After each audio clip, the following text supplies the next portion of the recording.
Modifications and improvements. These two terms are also related to the concept of assessment. हम assessment करते हैं, क्यों करते हैं? देखिए ना कि हम उसके ऊपर इतना टाइम लगाते हैं, इतना पैसा भी लग रहा होता है, इतना स्टाफ एंगेज्ड होता है. आप जब आपके पेपर होते हैं तो आप देखें पेपर छप रहे हैं और हॉल आपका बुक हुआ है, बाज़ दफ़ा बाहर से भी चेयर्स आ रही हैं, आपके पूरे स्टाफ में भाग दौड़ हो रही होती है. Why are we doing it? Because we want to make modifications and we want to make improvements. Her assessment का बेसिक पर्पस जो उसके पीछे होता है वो इम्प्रूवमेंट होता है. अगर इम्प्रूवमेंट आपकी लर्निंग की होती है तो at the same time improvement आपके टीचर की टीचिंग की भी होती है, और भी चीज़ें जो रिलेटेड होती हैं उन सब की वो असेसमेंट हो रही होती है.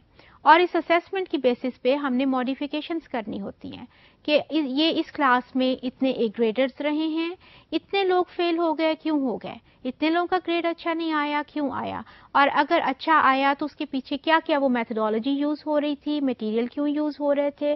तो ये सारी चीज़ें हमने उस असेसमेंट के ऊपर डिसाइड करनी होती हैं. और किसी भी असेसमेंट का जो अगर इम्प्रूवमेंट नहीं हम करते, उसी तरह चलते जाते हैं, तो वहाँ पर क्या होता है, ये इसका कोई फ़ायदा नहीं है असेसमेंट का.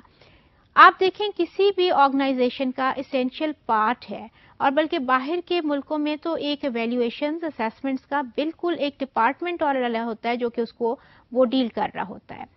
किसी भी इंस्ट्रक्शनल मॉडल में आप देखें तो वो बिल्कुल वो चल रही होती है एक सीक्वेंस में, एक लिंक में, कि पहले आप उसको डिज़ाइन करते हैं किसी चीज़ को आप पेपर पेंसिल पे, ठीक है, फिर आपने उसको डेवलप किया कि मुझे इसके लिए ये चीज़ चाहिए, इसके लिए ये चीज़ चाहिए, इसके लिए ये चीज़ चाहिए.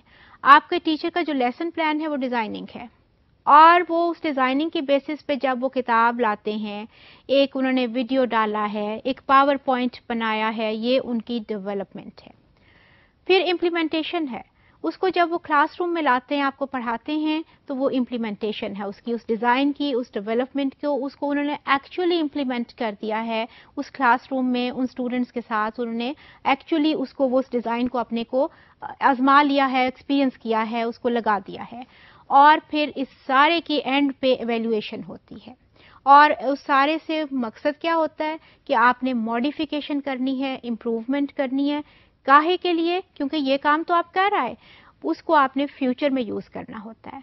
सो ये जो असेसमेंट है, this is always done at some point, but it serves like a bridge because it is connected somewhere at the back और it is connected there also in future.